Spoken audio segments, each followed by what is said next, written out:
Third year BSc ના students કે જેમના માટે આગામી એમસીક્યુઝ દ્વારા લેવાનારી ઓનલાઈન એક્ઝામિનેશન માટે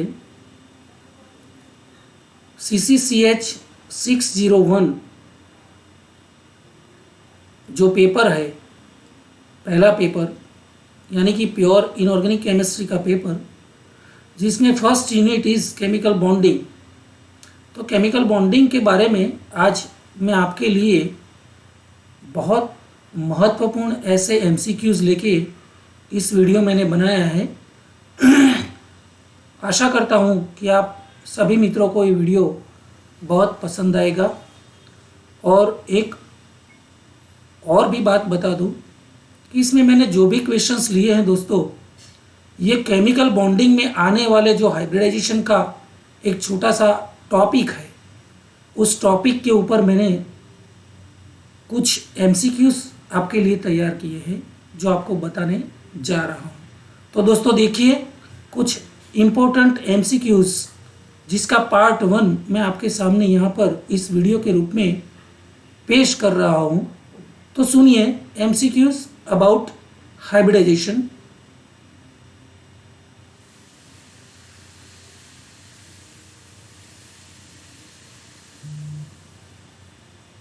दोस्तों इसमें क्वेश्चन नंबर 1 है,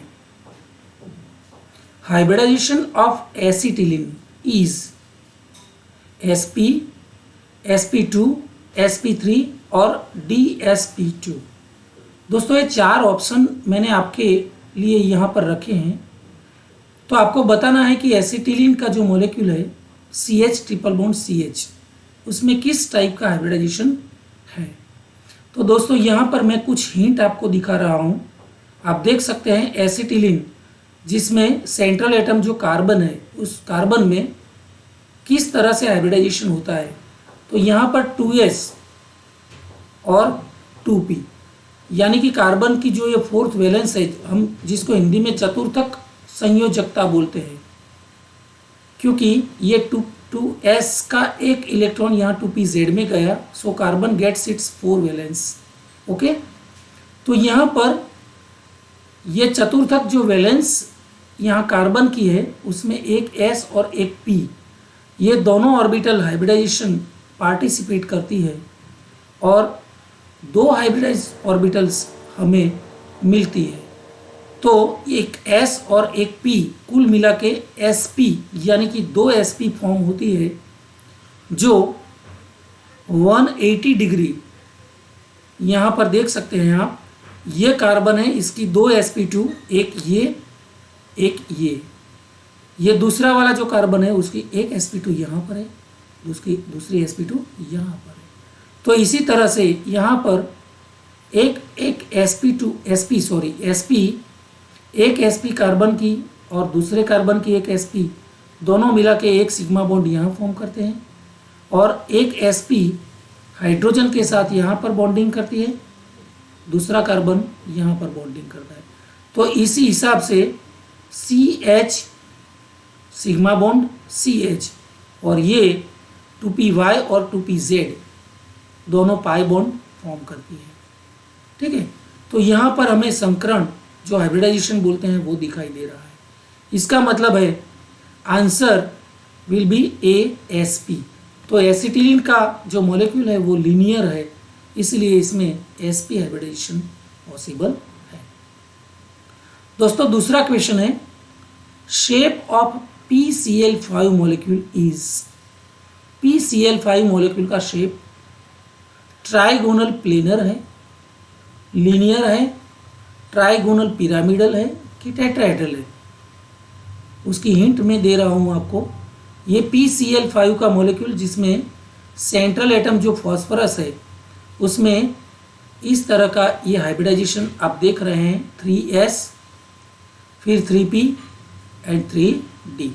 तो यहाँ से 3s का एक इलेक्ट्रॉन एक्साइटेड होकर 3d में गया है, तो यहाँ पर 3s 3p एंड 3d, जिसमें से एक s 3p और एक D यानी कि sp3d। जब sp3d हाइब्रिडाइजेशन होता है तो इस तरह से मॉलिक्यूल यहाँ पर आप देख सकते हैं ट्राइगोनल बायपिरामिडल ज्योमेट्री फॉर्म करता है।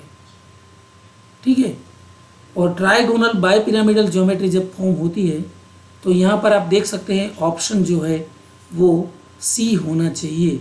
और मैं आपको बताऊं कि PCl5 जिसमें ये 3 जो क्लोरीन है वो ट्राइगोनल यानी कि एक त्रिकोण की रचना करते हैं, उस त्रिकोण के प्लेनर के ऊपर एक Cl अबाउ द प्लेन और दूसरा Cl बिलो द प्लेन। इसी हिसाब से ये ट्राइगोनल बायपिरामिडल ज्योमेट्री यानी कि ऑप्शन जो सी है वो करेक्ट आंसर है। अब तीसरा question, predict the shape of H2O compound. H2O का जो मॉलिक्यूल है वो based upon concept of hybridization. H2O का मॉलिक्यूल किस तरह का हाइब्रिडाइजेशन यहाँ पर प्रेडिक्ट करता है? टेट्राहेड्रल, एंगुलर और बेंट स्ट्रक्चर, ट्राइगोनल प्लेनर और पिरामिडल। तो दोस्तों बहुत सिंपल सी बात है, H2O में ये ऑक्सीजन मॉलिक्यूल जिसमें sp3 हाइब्रिडाइजेशन होता है, जिसके जरिए हमें 4 sp3 हाइब्रिडाइज्ड ऑर्बिटल्स मिलती है, जिसमें से ये 2 ऑर्बिटल जो है वो लोन पेयर इलेक्ट्रॉन वाली है जहाँ पर कोई मॉलिक्यूल बॉन्डेड नहीं है। बाकी की जो sp3 है उसमें इस तरह से हाइड्रोजन जो है वो सिंगल इलेक्ट्रॉन यहाँ पर पार्टिसिपेट करके सिग्मा बॉन्ड फॉर्म करता है। तो उसकी जो इलेक्ट्रॉनिक ज्योमेट्री है वो इलेक्ट्रॉनिक ज्योमेट्री जो है वो बेंट शेप यानी कि कोणीय, एंगुलर, जिसको हम हिंदी में एंगुलर या कोणीय बोल सकते हैं। तो ऐसी बेंट ज्योमेट्री वाला यानी कि ऑप्शन जो है वो बी बेंट स्ट्रक्चर फॉर्म करता है। फिर चौथा question, which of the following is an example of sp3d2 hybridize molecule. दोस्तों इसमें कौन सा मॉलिक्यूल है जो मॉलिक्यूल sp3d2 हाइब्रिडाइजेशन यहाँ फॉर्म करता है? तो देख सकते हैं आप sp3d2 single s 3p and d2 यानी कि 6 हाइब्रिडाइज ऑर्बिटल्स।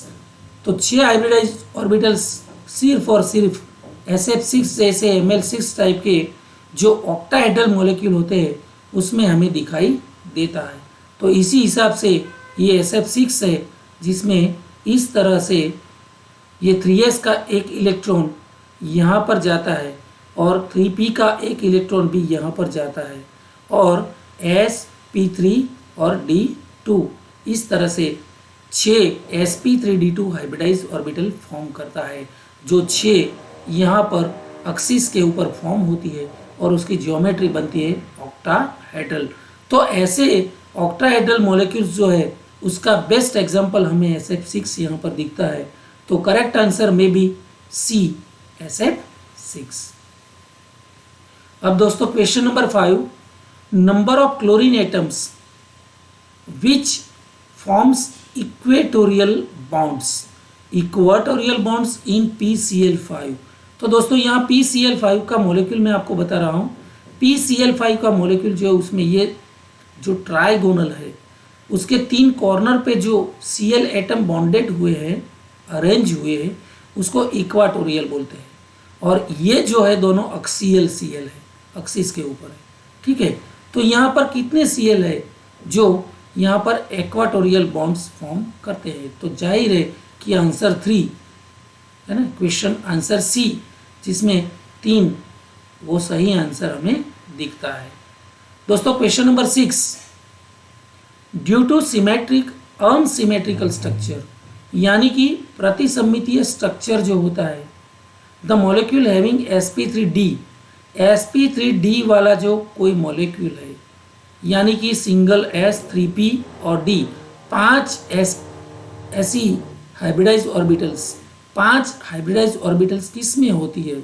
तो स्वाभाविक है ट्राइगोनल बायपिरामिडल जो ज्योमेट्री होती है उसमें sp3d जैसे कि अगली स्लाइड में हमने देखा PCl5 जैसा मॉलिक्यूल, जिसमें sp3d यानी कि 5 हाइब्रिडाइज्ड ऑर्बिटल्स, जिसमें 3 इक्वेटोरियल और 2 एक्सियल, PCl5 जैसा मॉलिक्यूल फॉर्म करता है। तो इसके लिए यहाँ पर कौन सा जो सेंटेंस है वो बिल्कुल सही है। मोर stable and more reactive, less stable यानी कि बहुत स्टेबल होता है और बहुत रिएक्टिव होता है। देन लेस स्टेबल यानी कि कम स्टेबल होता है, उसकी स्टेबिलिटी बहुत कम होती है और रिएक्टिविटी बहुत ज़्यादा होती है, ये सही है। और option C more stable and less reactive, उसकी स्टेबिलिटी ज़्यादा होती है लेकिन रिएक्टिविटी बहुत कम होती है। और आखिरी जो ऑप्शन है वो less stable and less reactive, यानी कि बहुत कम स्टेबिलिटी एंड बहुत कम रिएक्टिविटी। तो दोस्तों यहाँ पर सही आंसर है ऐसे ट्राइगोनल बायपिरामिडल PCl5 जैसे मॉलिक्यूल्स जो होते हैं वो ऑप्शन बी को, यानी कि लेस स्टेबल, स्टेबिलिटी उनकी बहुत कम होती है और रिएक्टिविटी बहुत ज़्यादा होती है, यानी कि आंसर बी सही है। दोस्तों question number 7, the bond angle in sp3d2 यानी कि ऑक्टाहेड्रल मॉलिक्यूल Ml6 टाइप का जो मॉलिक्यूल होता है वो मॉलिक्यूल, इसमें हाइब्रिडाइजेशन कौन सा होता है sp3d2। तो ऐसे ऑक्टाहेड्रल मॉलिक्यूल में बॉन्ड एंगल जो है वो 90 के होते हैं, 120 के होते हैं, 109.5 डिग्री के होते हैं और 180 डिग्री के। तो स्वाभाविक है ऐसे SF6 ऐसे ऑक्टाहेड्रल मॉलिक्यूल जो है उसमें FSF यानी कि सही सभी जो FSF जो बॉन्ड एंगल है वो 90 के ही होते हैं। तो सही आंसर है ए 90 डिग्री। ठीक है। अब question number 8, the percentage of P character in sp3।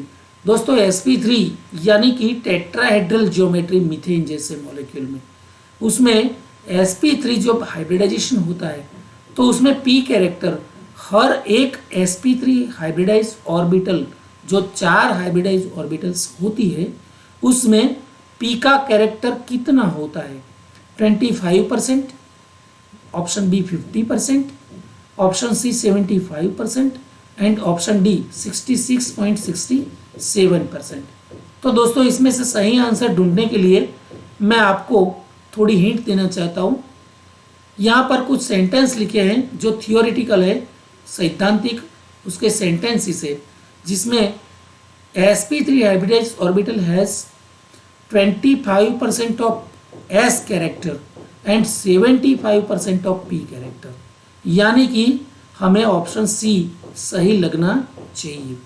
Then the 4 sp3 hybridize point towards the corner of tetrahedron, यानी कि टेट्राहेड्रॉन जो बनता है उसके कॉर्नर पे यहाँ पर फॉर्म होती है, उसका जो एंगल होता है वो 190.20 डिग्री। ईच sp3, प्रत्येक sp3 जो ऑर्बिटल से वो सिग्मा बॉन्ड फॉर्म करती है। तो हमें ये सेंटेंस जो है उसको ध्यान में रखते हुए P का कैरेक्टर 75% होता है। तो सही आंसर सी 75%। दोस्तों आप option question number 9, all the hybridize orbitals are not equal in energy and shape, ये सेंटेंस सही है या गलत है? लेकिन हम अच्छी तरह से थियोरिटिकल पार्ट में पढ़े हैं, हमारे पास इसकी जानकारी है कि हाइब्रिडाइजेशन जब होता है तो वो उसी हिसाब से होता है, क्योंकि hybridization generates new sets of atomic orbitals. जब एटॉमिक ऑर्बिटल एक दूसरे में मिक्स होकर नई हाइब्रिडाइज ऑर्बिटल्स फॉर्म करती है तो वो सभी हाइब्रिडाइज ऑर्बिटल्स आइडेंटिकल, सब समान होती है। किस बारे में? शेप। तो सभी के शेप यानी कि उसके आकार जो है वो सेम होते हैं, साइज भी सेम होती है और एनर्जी भी, सभी जितनी भी हाइब्रिडाइज ऑर्बिटल बनती है वो सभी की एनर्जी, साइज एंड शेप बिल्कुल आइडेंटिकल यानी कि एक समान होते हैं। यानी कि जो हाइब्रिडाइज ऑर्बिटल्स यहाँ पर सेंटेंस लिखा है उसमें सही आंसर है आंसर बी। ये जो लिखा है वो गलत है, ठीक है, क्योंकि सब समान है यहाँ पर शेप, साइज और एनर्जी के बारे में। दोस्तों अब आखिरी क्वेश्चन में आपको बताने जा रहा हूँ। The hybridization of BeF3 minus ion, beryllium trifluoride minus ion जो है उसमें हाइब्रिडाइजेशन कौन सा है? sp3 वाला, sp वाला, sp2 वाला या D2sp3 वाला? तो जाहिर है BeF3 इस तरह का जो मॉलिक्यूल है उसमें ये देख सकते हैं आप ट्राइगोनल प्लेनर है, और हर ट्राइगोनल प्लेनर मॉलिक्यूल जो होते हैं उसमें sp2 हाइब्रिडाइजेशन होने की संभावना बहुत ज़्यादा रहती है, क्योंकि sp2 हाइब्रिडाइजेशन से 3 हाइब्रिडाइज्ड ऑर्बिटल्स फॉर्म होती है जो ट्राइगोनल प्लेनर कन्फर्मेशन यहाँ पर फॉर्म करती है। तो सही आंसर है ऐसे ट्राइगोनल प्लेनर जो एटम मॉलिक्यूल्स है उसमें sp2 हाइब्रिडाइजेशन होता है। तो दोस्तों आपकी ये ऑनलाइन एग्जामिनेशन जिसमें MCQs आपको फेस करने हैं उसके लिए CCCH 601 का पेपर है, उसमें फर्स्ट यूनिट जो है उसमें आता है हाइब्रिडाइजेशन केमिकल बॉन्डिंग में। उसके लिए मैंने जितने भी क्वेश्चन आपको यहाँ पर दिखाए हैं, आशा करता हूँ क्वेश्चन के लिए आपको बहुत अच्छी इन्फॉर्मेशन मिली होगी और मिलती रहेगी। ऑनलाइन एग्जामिनेशन में आपको बहुत बहुत ये मदद रूप हो सकता है। आपको अगर ये वीडियो अच्छा लगा हो तो उसको लाइक कीजिए, आपके अलग अलग ग्रुप में शेयर भी कीजिए, और अभी तक आपने मेरी ये चैनल सब्सक्राइब नहीं की है तो जल्दी जल्दी उसको सब्सक्राइब कर लीजिए ताकि दूसरे वीडियो को आप एंजॉय कर सकें। Thank you.